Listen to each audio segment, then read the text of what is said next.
Olá pessoal, bom dia, turma do oitavo ano. Iremos hoje iniciar mais uma aula da unidade 3 do livro de Geografia de vocês, ok? Continente americano, tudo bem? Vamos lá. Geografia, unidade 3, aspectos físicos e aspecto histórico. A gente vai fazer uma pequena análise desses dois conceitos dentro do continente americano, certo? O que é aspecto físico e o que é aspecto histórico, geográfico, tudo bem? Vamos lá. Então aqui a gente vai ter os continentes do nosso planeta, né? Que são praticamente 5. Alguns autores falam que é 6, outros falam que é 7, tudo bem? Levando em consideração algumas questões. Como, por exemplo, o que é o continente? Primeiro, saber o conceito.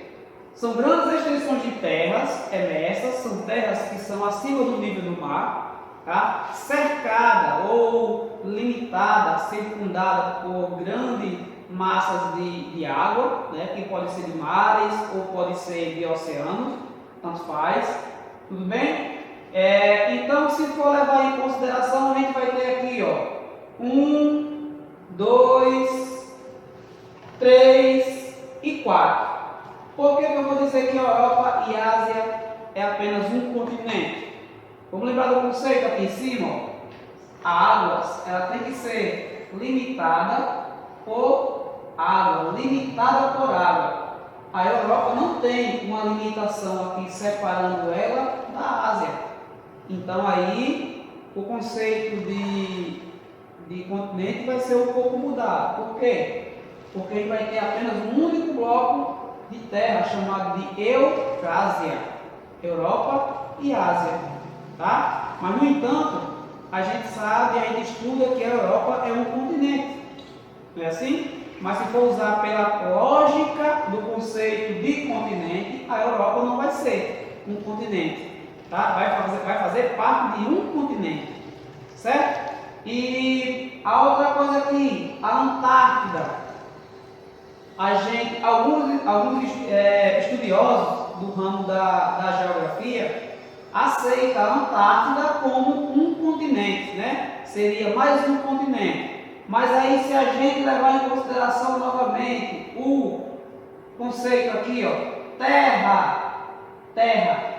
Na Antártida nós temos basicamente gelo.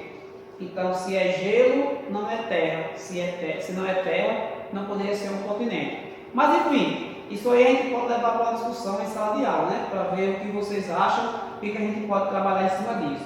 Mas, enfim, alguns livros vai ter 5 continentes, outros vai ter 6 continentes e outros vai ter até 7 continentes. E a gente levar em consideração também aqui, ó, a Groenlândia.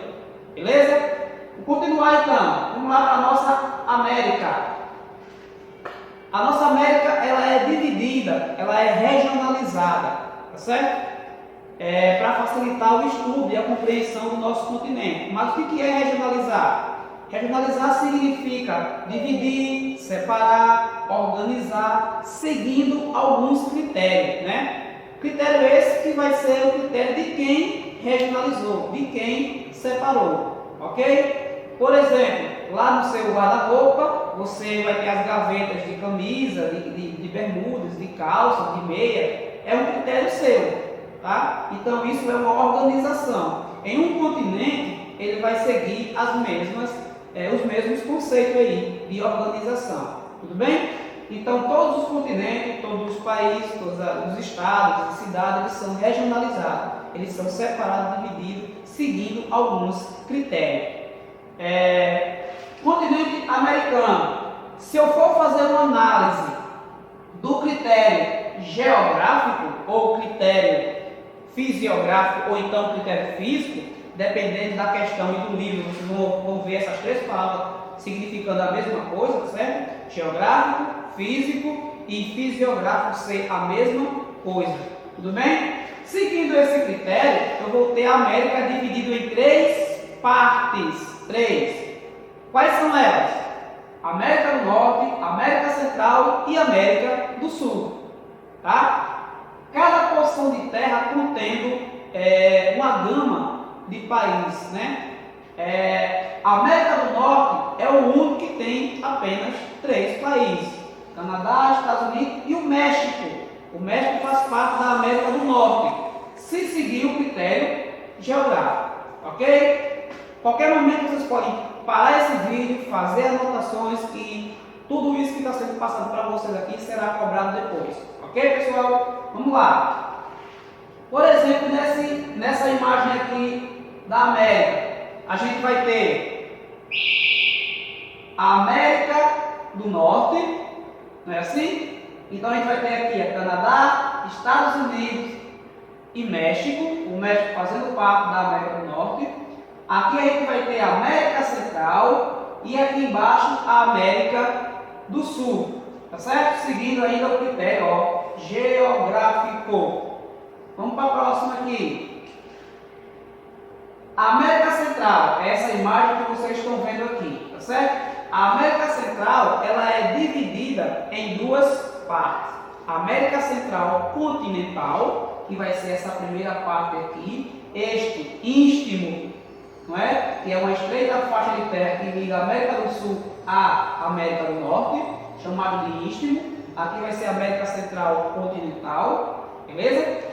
E aqui, ó, esses países que vocês estão vendo, tudo dentro do oceano, dentro do mar, é a América Central insular, tudo bem? Que são os países ilhas, como por exemplo a Jamaica, né? Bob Marley, reggae, tá?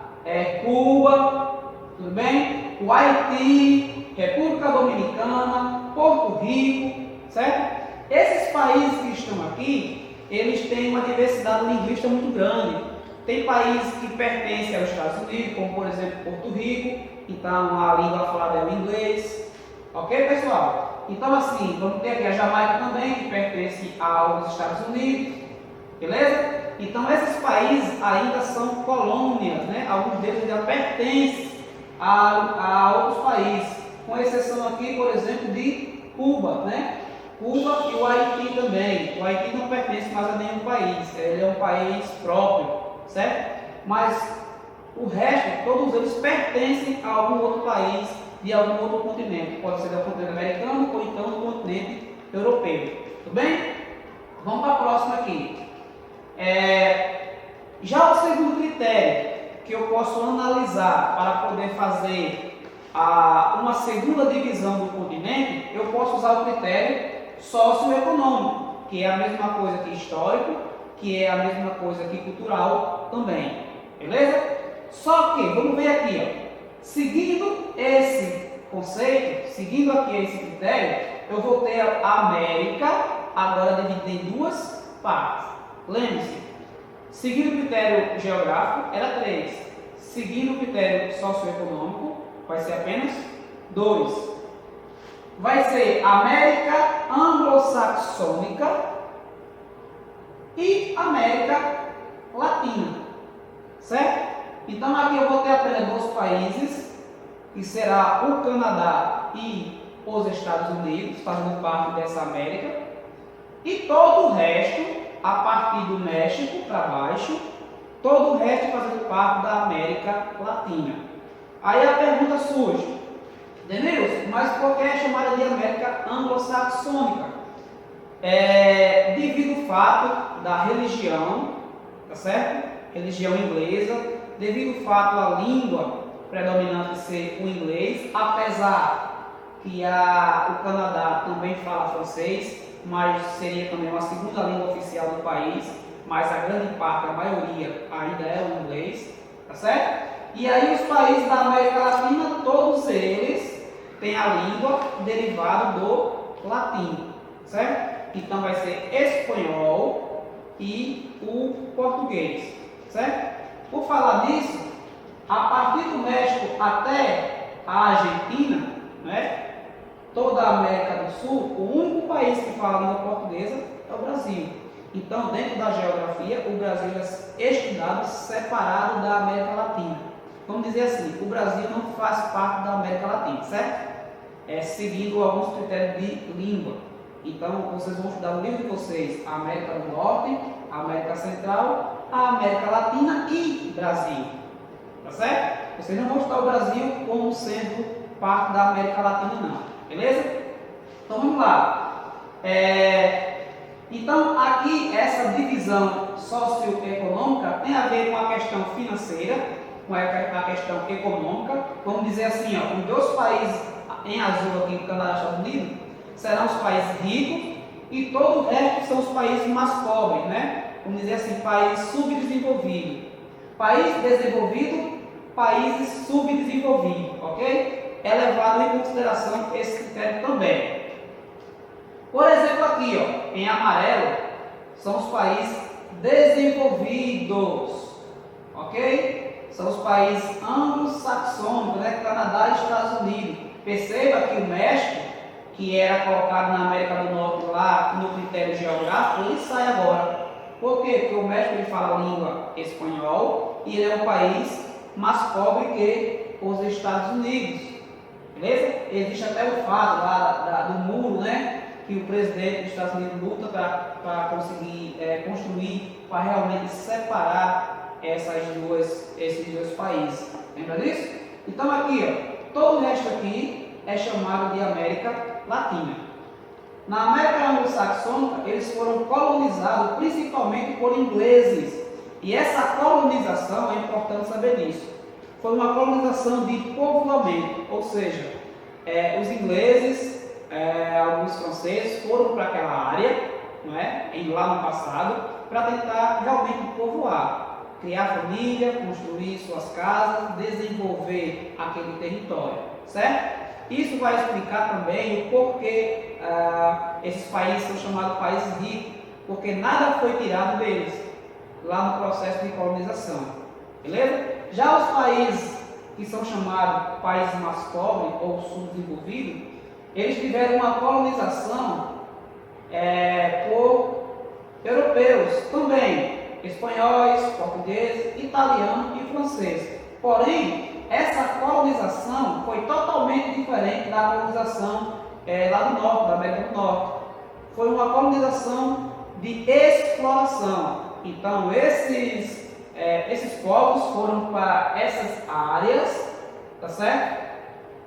Em busca de riqueza. Riqueza essa que seria para abastecer a coroa europeia, né? A coroa europeia, certo? No caso do Brasil, vocês conhecem perfeitamente que aí os portugueses chegaram aqui, então eles traíram nosso ouro, nossa prata, nosso ferro, cana-de-açúcar, café para o Brasil, para abastecer a Europa, para abastecer a coroa portuguesa, no caso, certo? Então vocês percebam que todo esse resto aqui, ó, essa massa de terra, esses países que aqui se localizam, foram explorados desde sempre, né? Então eles chegaram aqui, dizimaram as populações que já viviam nesse território, né, chamado de povos pré-colombianos, né, pré, que vem antes, Colombo, tem a ver com Cristóvão Colombo, né, que teoricamente teria descoberto a América, Cristóvão Colombo. Então os povos que já viviam lá são chamados de povos pré-colombianos, inclusive nossos índios, né, que aqui estavam quando os europeus chegaram. Então assim, trouxeram povos da África, escravizaram nesse território, né, em busca de riqueza para abastecer a coroa europeia, seja ela de qual país tivesse sido a colonização aqui. Beleza, pessoal? Olha, eu espero que vocês tenham entendido o assunto. É um vídeo caseiro, a gente está tentando melhorar, não estamos com a iluminação